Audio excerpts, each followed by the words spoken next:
de ce jour, intitulé Le développement harmonieux de l'effectif, ingrédient essentiel de la magie du Rotary. Et cette communication sera présentée par notre cher ami Adonis Stella Delis, startup président et membre du Rotary Club de Cotonou Locomotive Campus. Nous allons D'accord, passer. merci, cher ami, protocole. Ok. Voilà, vas-y. Nous allons passer à la présentation de notre cher ami. Euh, il se nomme Adonis Aïma Tella Delis, né le 22 septembre 1982. C'est un cadre dynamique et visionnaire avec les compétences requises pour gérer des organisations complexes et culturellement sensibles. Consultant en leadership et traducteur interprète français, anglais, espagnol. Directeur exécutif du cabinet BrainLink Africa depuis 2007. Il est membre fondateur, vice-président de la commission. Il a été membre fondateur, vice-président de la commission Jeune Génération durant l'année 2015-2016 du Rotary Club Cotonou Plage. Il a été président de la commission Jeune Génération du Rotary Club Cotonou Plage l'an 2016-2017. Il a été membre de la commission fondation du Rotary Club Cotonou Sissou l'an 2016-2017. Starter président, président fondateur du Rotary Club Cotonou Locomotive Conflit l'an 2017-2018. Vice-président du Rotary Club Cotonou Locomotive Conflit l'an 2018-2019. Président de la commission relations publiques du Rotary Club Cotonou Locomotive Conflit l'an 2018-2019. Chef de protocole et formateur adjoint du Rotary Club Cotonou Locomotive Conflit l'an 2019-2020. Président de la commission formation du Rotary Club Cotonou Locomotive Conflit l'an 2020-2021. Membre et chef de protocole de la commission nationale formation Bénin l'an 2018-2020. Secrétaire bilingue de la commission nationale Polio Plus Bénin depuis juillet 2020. Membre de la commission nationale effectif et expansion du Bénin depuis juillet 2020. Président de la commission de district Jeune Génération, district 9102, l'an 2021-2022. Vice-président pour le district 9103 et l'Institut rotarien du leadership francophone, IRLS, depuis novembre 2021. Membre du comité de pilotage de l'Association mondiale des présidents de commission interrace de district depuis février 2022, conseiller spécial et le vice-rotarat du gouverneur du district 9101 l'an 2022 à 2023, président de la commission nationale Jeune Génération, mené pour le district 9102 l'an 2022-2023, responsable national de la protection des jeunes, mené pour le district 9102 l'an 2022-2023, président de la commission Fondation Rotary du Rotary Club Cotonou Locomotive Conflit l'an 2022-2024 et actuellement président de la commission apprentissage du Rotary Club Cotonou Locomotive Conflit pour ce mandat 2024-2025. Donc, nous vous prions d'accueillir notre cher ami Adonis Stella Delis, s'il vous plaît, sur vos ovations. Je prie les amis d'ouvrir le micro et de faire un grand banc au CP Adonis. Merci encore pour la présentation. Qui est le partenaire Marlène, chef de protocole du club, c'est l'opportunité pour moi de remercier encore mon très cher président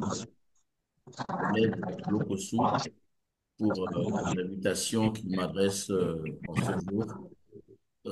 Et bien entendu, dans le cadre, bien sûr, de ce mois essentiel dans le calendrier rotarien, qui est le mois de l'effectif et du développement des clubs. donc de création de nouveaux clubs. Il faut comprendre que si nous parlons d'effectifs au Rotary, nous parlons tout simplement de capital humain. Et c'est une thématique que aucun Rotarien ne peut considérer de façon légère parce que je crois que c'est le socle sur lequel nous appuyons pour pouvoir euh, développer nos clubs, renforcer nos clubs et même c'est sur cette base que nous pouvons mener des actions et accomplir tout ce que nous souhaitons accomplir. Je pense que je devrais bien que le protocole en son temps pourra le faire, il m'est très difficile de continuer sans remercier les différentes sommités du Rotary qui nous font à tous, à moi et au club hôte, l'amitié de cette présence et l'honneur même de cette présence. Je commence bien sûr au premier rang par l'immédiat passe de ses gouverneurs du 1901, Abdoulaye Sanogo, qui est une personne qui m'a adopté comme jeune frère et qui continue de me conseiller, de me coacher au quotidien. Et je le remercie pour cette bienveillance-là. Bien sûr, il y a également l'ADG, les ADG, Liliane Amondjaboué du Rotary Club de Abidjan Excelsior et l'ADG Ahmed Tidjani, Moussafa Ahmed Tidjani du Rotary Club Niamey-Gawé qui sont des amis, des frères et sœurs qui m'accompagnent au quotidien. Je salue également les PADG Muriel Ransboevi, chanteur-président du Rotary Club d'Abomey-Calavi et le PADG Aristide Lampton-Podé du Rotary Club de Cotonou-Phare, mais également le président Crépin Ableka du Rotary Club de Cotonou-Montigary, mon président à moi, et les passes-présidentes Martine da Silva Kofi et Olga Katema Abalo, pour ne citer que ces personnes-là. Je remercie tous ceux qui aujourd'hui nous font l'amitié, donc à ma personne et au club hôte de cette présence-là. Je vais donc y aller sur cette thématique, le développement harmonieux de l'effectif, ingrédient essentiel de la magie du Rotary. La magie du Rotary, c'est donc cette vision annuelle, cette projection annuelle dans le cadre de la vision générale du Rotary que la présidente Stéphanie Orchik a bien voulu euh, euh, situer pour pouvoir organiser le mandat 2024-2025. Il faut comprendre que le thème annuel est une tradition rotarienne qui prendra une pause à la fin de cette année rotarienne, mais qui, ces dernières décennies, ces dernières décennies, a constitué un cadre de précision, bien sûr, de l'action rotarienne à l'échelle de 12 mois. Et c'est juste, pour le comprendre, c'est une emphase, un accent qui est mis sur des éléments clés dans le cadre de la vision générale du Rotary. Ce n'est pas une réinvention de la roue, parce que la roue ne se réinvente pas, mais c'est plus une précision de certains aspects.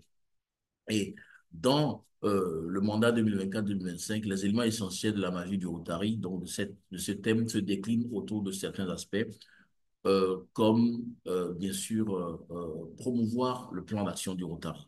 Parce que le plan d'action du Rotary, cette boussole que nous sommes donnée pour la période 2019-2024, qui rentre en ligne de compte dans la vision générale du Rotary, avec ces quatre piliers que nous savons, augmenter notre impact, étendre notre portée, améliorer l'implication des participants et augmenter notre capacité d'adaptation.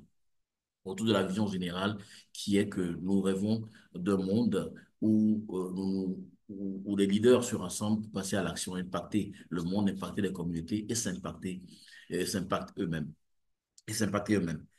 Ensuite, nous avons également la question de, euh, euh, on va dire, consolider ou soigner un monde en difficulté, un monde sous tension et divisé, donc à travers des initiatives de paix.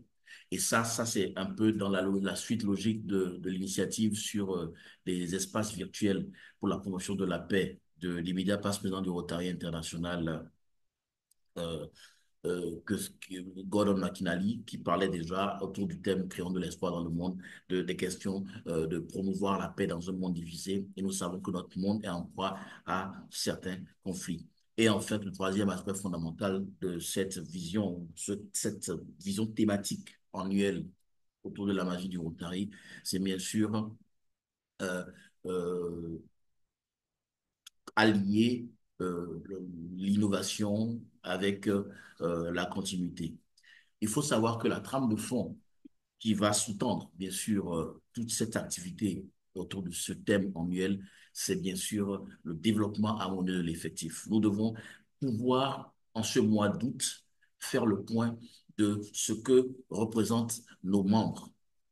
Parce que ce qui est en train de se développer dans la construction et la consolidation de l'édifice rotarien, rotaracien, interracien dans le monde, c'est ce qu'on appelle l'expérience de membre. Il faut que les clubs considèrent que leur premier client, si on peut parler ainsi, ce sont les membres et qu'on doit être bienveillant sur l'expérience que nous offrons aux membres. Les membres ne sont pas des employés qui doivent se dévouer et contre une forme de rémunération qui ne soit pas pécuniaire ou qui soit autre chose. C'est d'abord ces personnes que nous servons. Les premiers éléments de notre service, en fait, sont nos membres. Et cette déclinaison de l'expérience de membre a commencé déjà avec le président Holger Knack en 2020-2021, le Rotary ou des opportunités, où on s'est rendu compte que nous avons deux devises. Une qui est servir d'abord et la deuxième qui est moins usitée, moins promue, qui sert le mieux, profite le plus. Il faut que nos membres se rendent compte du fait que dans leur engagement rotarien, ils vivent une expérience valorisante. Vous savez bien que le bénévole ne cherche pas une rétribution pécuniaire, mais le bénévole doit pouvoir, à travers ses heures de bénévolat et tout l'effort déployé, recevoir en retour une satisfaction d'un engagement ou d'un développement qui puisse faire je vais dire, son bonheur. Parce que si nous n'avons pas de membres satisfaits, nous n'aurons pas de club fort. Le membre d'aujourd'hui, c'est le responsable de commission de demain. C'est le membre de comité de demain, c'est le président de club de demain, c'est le futur dirigeant national de district ou du Rotary international à l'échelle plus élevée. Donc, si nous n'offrons pas une expérience de qualité à nos membres, nous avons déjà un problème. Mais ensuite, c'est faire l'état des lieux de façon continue, de façon cyclique de notre effectif, pouvoir consulter nos membres à travers ce qu'on appelle généralement le bilan de santé du club, qui est une forme d'enquête de satisfaction sur l'expérience que les membres vivent dans les différents compartiments, sur leur implication dans le club, sur la structure de gouvernance du club, sur les activités menées par le club, sur la manière dont nos réunions statutaires sont organisées. Et il faut que nous soyons toujours en capacité de réinventer sans cesse ce que nous faisons pour que nos membres soient toujours au fait de, de ce que nous déployons comme effort en tant que Rotary International dans les districts, au niveau des pays et dans les clubs, ou plutôt dans les clubs, dans les pays et dans les districts, parce que le cadre essentiel par lequel le Rotary International mène son action, c'est bien sûr le club. Et donc, nous devons avoir un plan d'action qui concerne spécifiquement l'effectif. Le plan d'action effectif, ce n'est pas juste une projection de on veut avoir tel nombre de membres à introniser, ou d'ailleurs, parfois, j'ai eu à le remarquer et à faire ce rappel, cette orientation à certains clubs. C'est l'objectif en termes d'effectifs, ce n'est pas introniser tel nombre de membres. L'objectif en termes d'effectifs, c'est un gain net de tel. Parce que vous pouvez introniser 10 membres et radier 15 membres. Donc, vous aurez un gain net ou une perte nette de 5 membres. Donc, il faut comprendre que l'effectif, c'est une construction homogène sur ce que nous souhaitons comme ossature ou composition de notre club. Comment nous voyons notre club? Quelle classification doit constituer notre club par rapport à nos ambitions, par rapport à notre vision stratégique? Qu'est-ce que nous avons comme besoin en termes de capacité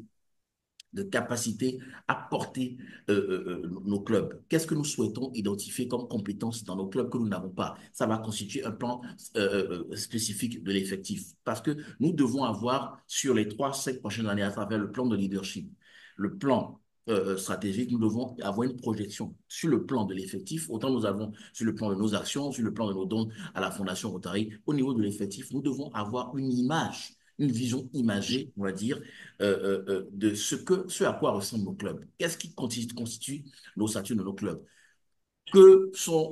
À quoi ressemblent les compétences des membres? De quels horizons professionnels sont issus nos membres? Parce que c'est ça qui va informer le type de club que nous avons. Sur, sur quels éléments nous allons mettre l'accent dans notre activité quotidienne au niveau de nos clubs. Lorsque nous évaluons nos clubs, ou nos clubs se font évaluer par le Rotary International, on identifie les heures de bénévolat. Or, si nous n'avons pas assez de membres ou pas assez de membres engagés et impliqués, les heures de bénévolat seront réduites parce que ce seront les mêmes personnes qui seront partout dans le club et à un moment donné, ces personnes vont subir une fatigue naturelle. Mais essentiellement, dans le contexte de la magie du Rotary, lorsque nous parlons de développement harmonieux de l'effectif, nous parlons d'une croissance qui met les membres au cœur des 5 valeurs cardinales du Rotary, que sont la camaraderie, le service, la diversité, l'intégrité et le leadership. Nos membres doivent être toujours imprégnés et amenés à renouer avec nos valeurs cardinal. Parce que si nous avons des membres qui s'impliquent, mais ne sont pas guidés par cette boussole que constituent les valeurs cardinales du Rotary, nous aurons des membres qui feront autre chose que le Rotaract ou l'Interact. C'est très fondamental. Et en plus, lorsque nous avons un club, ce n'est pas d'abord la quantité, c'est d'abord la qualité. Qu'est-ce qui constitue notre processus de recrutement? Nous devons soumettre nos futurs membres, depuis les prospects identifiés qui sont invités jusqu'à devenir postulants et membres intronisés. Nous devons avoir une coordination claire en termes de comment nous leur dispensons les formations initiales, les formations de base qui leur permettent de comprendre ce qu'est le Rotary, ce qu'est le Rotaract ou l'Interact, ce que sont nos clubs de façon spécifique, afin que lorsqu'ils adhèrent, ils aient un minimum. Ensuite, il faut que nos membres soient mis dans un processus d'apprentissage continu. On parlait de formation, on parle aujourd'hui d'apprentissage. La différence fondamentale dans ce changement, on va dire, d'approche lexicale, c'est que le membre est aujourd'hui maître, je vais dire, de son destin de connaissance. Parce que le membre est mis en situation de pouvoir se apprendre. Et nous avons des facilitateurs d'apprentissage au sein de nos clubs et au-delà de nos clubs pour guider les membres, notamment à travers des éléments fondamentaux sur la gouvernance du club, sur les piliers fondamentaux du club, notamment fondation, image publique, action, effectif et administration, où je vais également aller plus loin dans la compréhension de nos 5 domaines d'action, ce qu'on appelle de façon littérale voie de service, avenue of service, donc l'action intérieure, développer les clubs à l'intérieur par un socle interne dirais, de cohésion, de partage, d'amitié et de développement continu, l'action professionnelle, parce qu'il faut valoriser leur profession et amener la profession à être le gage de succès de l'activité du club. Ensuite, l'action d'intérêt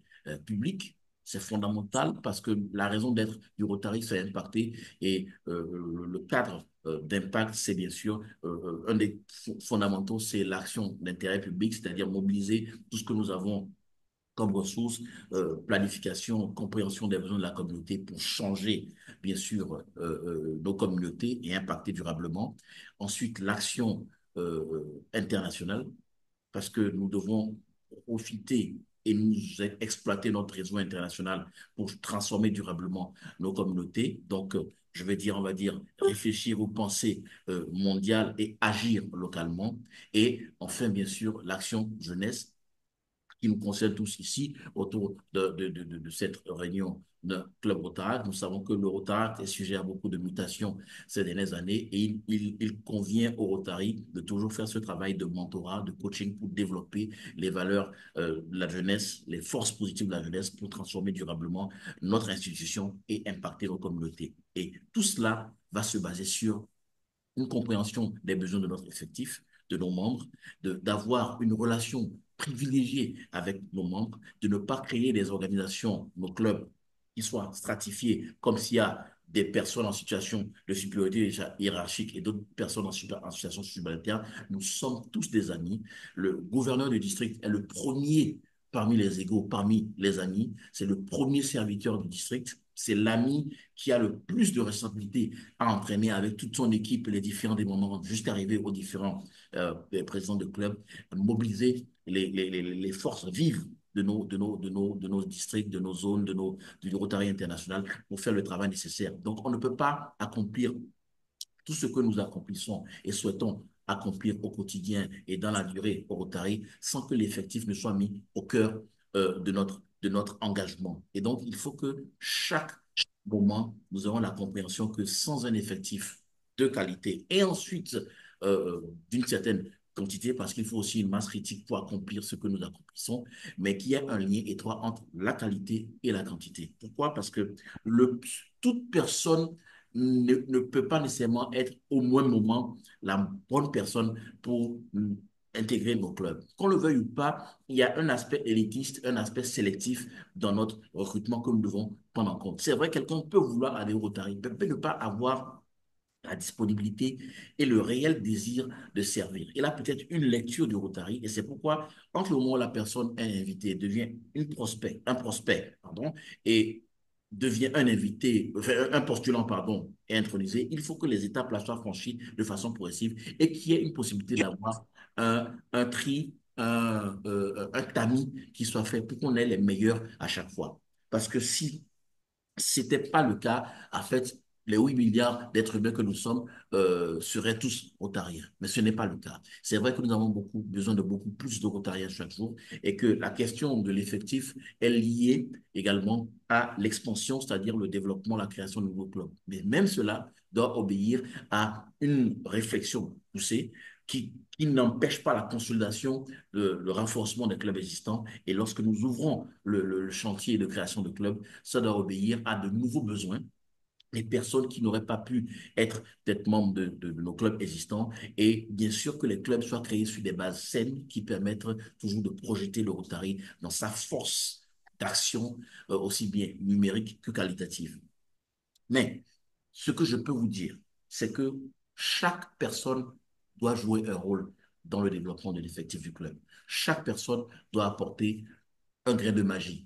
Chaque personne doit pouvoir mettre des ressources à disposition du club. Le club, c'est essentiellement ses membres.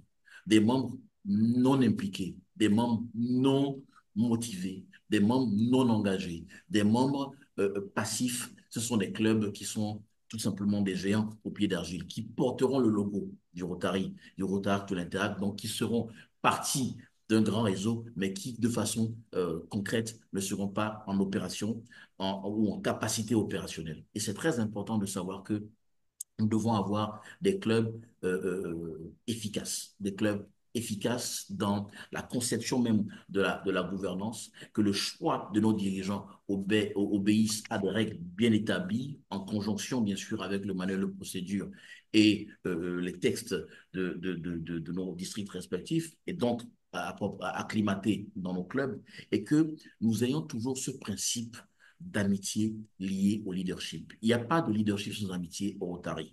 Nous devons avoir des membres qui veulent s'épanouir et qui sont épanouis dans leur engagement au quotidien. Et c'est pour cela que la stratégie de développement de l'effectif au Rotary s'articule toujours autour d'un plan sur le moyen et le long terme. C'est pourquoi je parlais tout à l'heure de plan de leadership. Le plan de leadership, ce n'est pas juste avoir un président élu, un président nommé, un président nommé désigné. C'est de se projeter dans les prochaines années sur ce à quoi doivent ressembler nos clubs et quels sont les éléments sur lesquels nous devons nous appuyer pour pouvoir construire ce club-là désiré. Et également, lorsque je reviens au bilan de santé du club, il faut que de temps en temps, nous ne le faisons pas comme un exercice de routine, mais que nous puissions, à travers le plan le, le bilan de santé du club, que nous puissions identifier les besoins de nos membres, les préoccupations de nos membres, et donner des réponses aux questions que se posent nos membres. Il faut comprendre une chose. Lorsque vous avez l'effectif du club, que je vais mettre en comparaison avec l'existence des clubs eux-mêmes, vous avez dans la première année et la deuxième année sont les périodes dans lesquelles on peut faire, enfin, dans les 3 premières années sont les périodes dans lesquelles on peut facilement perdre un membre ou un nouveau club. C'est-à-dire que lorsque le membre vient d'être recruté la première année, il y a de fortes possibilités qu'on en perde parce que généralement, ce qu'ils ont eu comme promesse, ce qu'on leur a promis ou ce qu'ils ont eu comme impression ou désir dans leur tête en adhérant, ils ne l'ont pas retrouvé dans le club. Et c'est pourquoi on perd beaucoup. La plupart des membres que nous perdons sont perdus la première année. Ensuite, dans la deuxième année, nous avons le fait que les membres ne se sentent pas trop impliqués parce que nous n'avons pas créé un environnement qui accueille nos membres. Il y a peut-être des systèmes de clans, de groupes, d'affinités dans lesquels ces nouveaux membres ne se retrouvent pas. Et donc, dans la deuxième année, il y a des possibilités que ces membres partent. Et en fait, dans la troisième année, nous avons les conflits de responsabilité, d'ego et de leadership parce que avec plus de 2 ans d'implication dans le club, le membre se sent de plus en plus légitime à avoir voix au chapitre, à prendre des responsabilités. Et si l'environnement n'est pas créé pour que tout le monde puisse émerger en termes de responsabilité, ça peut créer une frustration qui fasse partir le membre. À partir de la troisième année, si on a pu maintenir les membres impliqués jusqu'à 3 ans, on a une possibilité, une quasi garantie que les membres là soient impliqués pendant très longtemps. Également pour le nouveau club. Le nouveau club nouvellement créé, c'est la même chose. Vous avez des membres qui adhèrent au Rotary à travers la création du club ou bien qui se retrouvent dans ce nouveau club. Ce club connaît ses, ses premiers balbutiements dans la première année parce que le club ne se retrouve peut-être pas dans la communauté, il ne se sent pas vraiment complètement libéré de par son énergie positive dans la communauté, ou bien les membres ne se retrouvent pas vraiment dans leur nouvelle posture de membre de ce club qui lui-même est nouveau.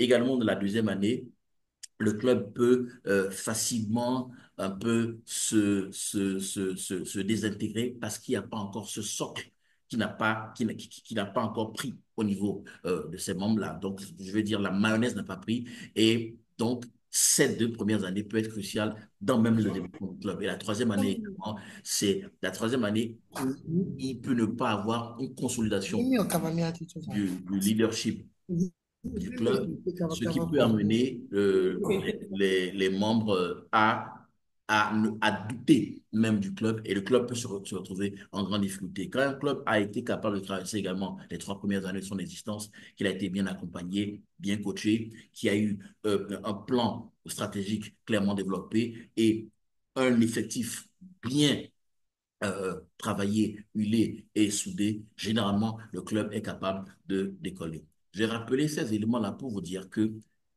tout va dépendre de notre effectif. Notre effectif doit être considéré comme un trésor que nous devons, je veux dire, fructifier, que nous devons entretenir et les membres doivent vivre une expérience qui leur donne envie de mouiller le maillot pour le club. C'était les éléments fondamentaux que je voulais rappeler sur le besoin de développement harmonieux de l'effectif qui puisse être un élément, un ingrédient essentiel de la magie du Rotary parce que la magie du Rotary ne prendra pas définitivement sans un effectif de qualité. Je vous remercie encore et je suis prêt à ce qu'on puisse avoir des échanges autour ce partage que j'ai fait. Je n'ai pas la science infuse. J'ai voulu rappeler certains fondamentaux sur le développement de l'effectif afin de permettre que nos clubs puissent grandir. Merci encore, Président, et chers tous.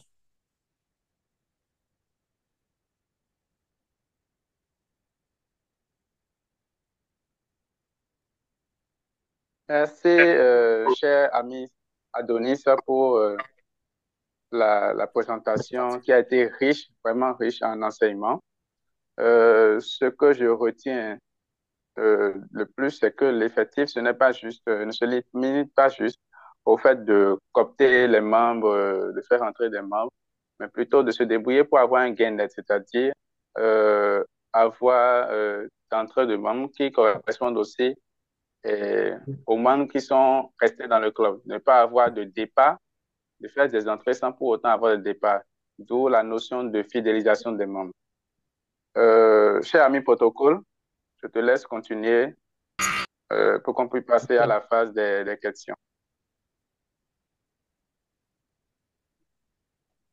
Merci, Président. Merci, cher ami Adonis, pour votre brillante présentation.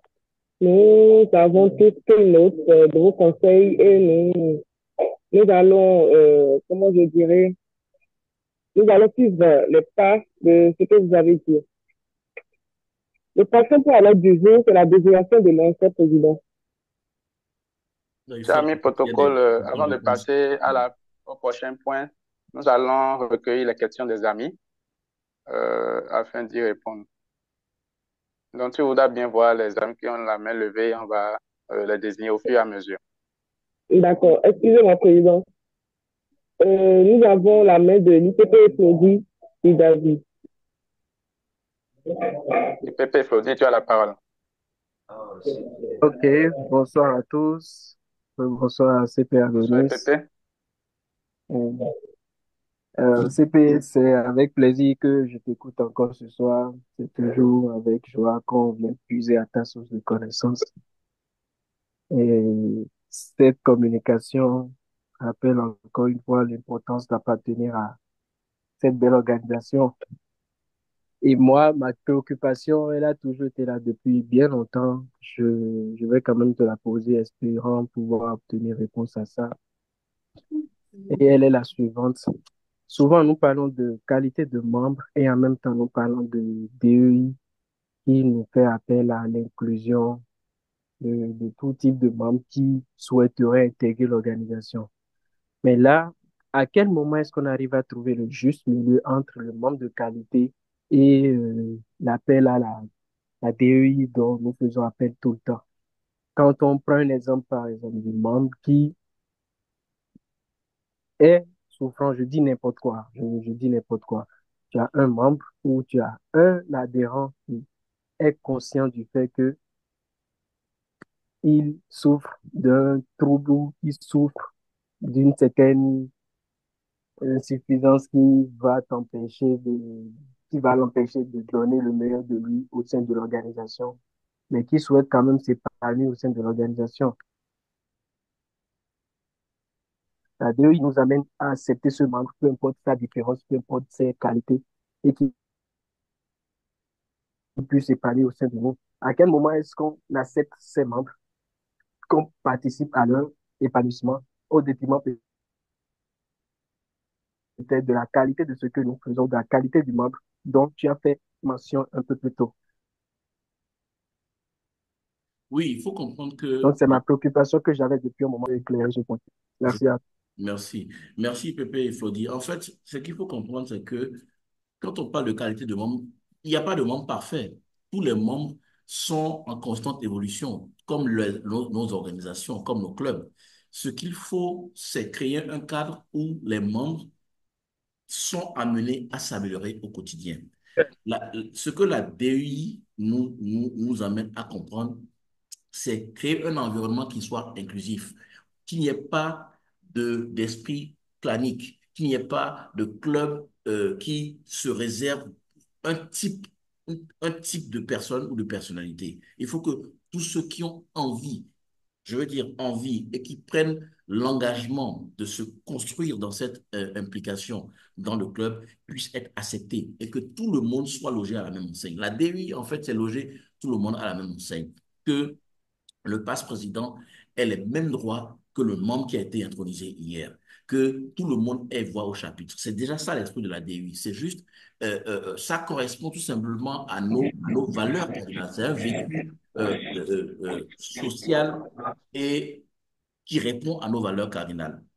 Maintenant, le membre qui ne réunit pas peut-être toutes les qualités, je veux dire qualités fondamentales pour pouvoir être rotarien ou rotaracien, mais qui fait des efforts clairs, qui est au moins à jour sur les fondamentaux, qui est présent, qui est à jour et qui a une marge de progression sur différents aspects, il est là pour apprendre aussi, parce que nous n'avons pas des clubs constitués de membres parfaits et accomplis. Nous tous, nous sommes le produit de notre expérience de membre, de notre engagement dans cette organisation. Et lorsque nous regardons en arrière, premier jour où nous avons adhéré, nous ne sommes pas la même personne. Ça veut dire que nous avons connu une évolution. Donc, nous devons continuer dans cet esprit-là de donner des chances égales à toutes les personnes qui remplissent les conditions. Parce qu'il faut qu'on se retrouve au minimum, autour d'un référentiel fondamental. Il faut qu'il y ait un minimum qui puisse nous permettre de nous accorder sur qui a le droit de devenir membre. Et une fois que ces personnes sont membres, peu importe leur niveau de compétence, elles sont amenées à s'améliorer. D'où le besoin d'apprentissage continu et de créer un environnement où les personnes puissent s'épanouir. Donc, il n'y a pas d'incompatibilité entre l'application de la DEI et une gestion saine de l'effectif par un recrutement de qualité et une amélioration du profil de nos membres au quotidien. Merci beaucoup, CP, même si Merci, je n'ai pas pu Stéphane. tout suivre pour les raisons de connexion. Je te remercie infiniment et je viendrai personnellement lui apprendre sur cette question. Ça marche. Merci, Président. De toute façon, la communication est enregistrée, donc il n'y a pas de problème. Ce sera diffusé. Ouais. Parfait. Merci. Je voudrais, si tu permets, Président et cher chef de protocole Marlène, donner la parole à l'IPDG Ablaye Sanogo. Si vous me le permettez, je ne pourrais me permettre de ne pas avoir son opinion. Ce n'est pas une question, mais une opinion. Et je reconnais également la présence du gouverneur du 19801, le gouverneur Paulin Marcelin Salambéré, qui nous fait l'amitié et l'honneur également de la connexion sur cette plateforme. Et j'aimerais bien sûr soit l'IPDG d'abord, ou par ordre de préséance, le DG Paulin et ensuite l'IPDG Abdoulaye. Merci. D'accord, Oui, c'était bonsoir, cher Adonis. ami. Ouais. Bonsoir, gouverneur Paulin. Oui, bonsoir. C'est bien, Denis, Bonsoir, comment ça gouverneur. va? Ça va très bien, ça va très bien. Bonsoir, président. Bonsoir, Ben, gouverneur. bonsoir, président. Oui, bonsoir, gouverneur. OK. Ben, c'est un plaisir pour moi de m'associer à cet échange. Mais malheureusement, je devrais me déconnecter parce que là, j'ai ma réunion de club qui a commencé à 19h. D'accord. Mais comme j'ai vu que c'était l'ami Adonis qui était au centre de cette animation, je me suis dit, bon, j'ai le temps de me connecter que au moins 30 minutes. Et puis d'apprendre aussi avec lui, parce que Rotary, on apprend toujours dans les efforts. En tout cas, félicitations pour la communication. Et j'ai vu que déjà, il y a des questions très pertinentes qui te sont posées. Et la première, lorsqu'il a posé sa question, je me suis gratté la tête. Je dis, ça c'est une question vraiment très pertinente. En tout cas, merci pour cette initiative et puis je vous souhaite une bonne continuation. Merci beaucoup, gouverneur. Merci, c'est très aimable. Merci, DG. Nous sommes honorés de cette présence-là. Et très bonne réunion de club à toi. Merci beaucoup. OK. Cher ami IPDG, protocole, je te laisse continuer. il y a l'IPDG Abdoulaye Sanogo qui est connecté également, du 19801, donc le prédécesseur immédiat du gouverneur. Merci et bonsoir, cher ami. C'est toujours avec un plaisir qu'on t'écoute hein, à parler du Rotary sans la moindre présentation PowerPoint, c'est-à-dire que c'est le cœur qui parle. En tout cas, très bon sujet pour le mois et puis très bonne présentation. Juste ma petite contribution par rapport à la question qui a été posée tout à l'heure. Juste un complément parce que je pense que tu as bien répondu. En réalité, la DEI ouvre donc le Rotary à tout le monde, aussi bien aux personnes qui veulent être rotariennes que aux bénéficiaires de nos actions. C'est-à-dire que nous ne devons pas exclure des personnes par rapport à tout ce que nous faisons. Mais cela sous réserve naturellement que les personnes respectent nos textes, notre règlement intérieur, notre manuel de procédure et puis notre code of policies. Pardon. Je vais couper ce micro-là. Excusez-moi. Toutes les excuses IPDG. Je vais C'est bon. C'est bon, IPDG. C'est bon, IPDG. Voilà. Donc, en particulier, il faut que ce soit quelqu'un qui soit en mesure de payer sa cotisation. En particulier, il faut que ce soit quelqu'un qui puisse participer de manière active aux activités du club. Et en particulier, il faut que ce soit quelqu'un qui puisse faire utiliser ses compétences pour faire du bien dans le monde pour les actions du club. Donc, il y a un certain nombre de conditions. Je pense que la DEI ouvre le Rotary à tout le monde, mais sous réserve que ces éléments-là soient respectés. Voilà. Merci beaucoup, bonne présentation. Et puis, je remercie le club qui a choisi ce thème. Merci aux membres de ce club-là pour ce thème qui est très intéressant et vous avez choisi le bon orateur pour ce sujet. Merci et bonne soirée. Voilà. J'ai craigné que le réseau ne marche pas parce que là, je suis au village actuellement, mais Dieu merci. Ça a marché, j'ai pu suivre toute ta présentation. Merci. Merci beaucoup, Bidia Pazissé, gouverneur. Merci. Merci beaucoup, IPDG.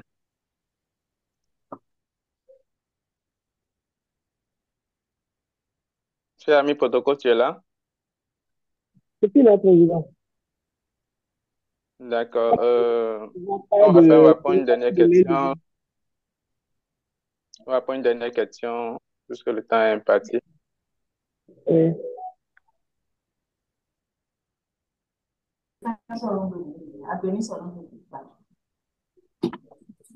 je ne vois plus de main levée à mon niveau. Et je passe la parole à l'ADG Moustapha Metidjani du Rotary Club Niamey-Gaoui.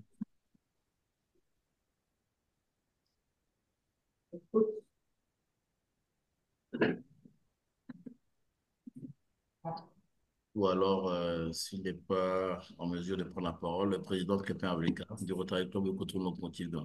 Président Crépin, tu es encore là?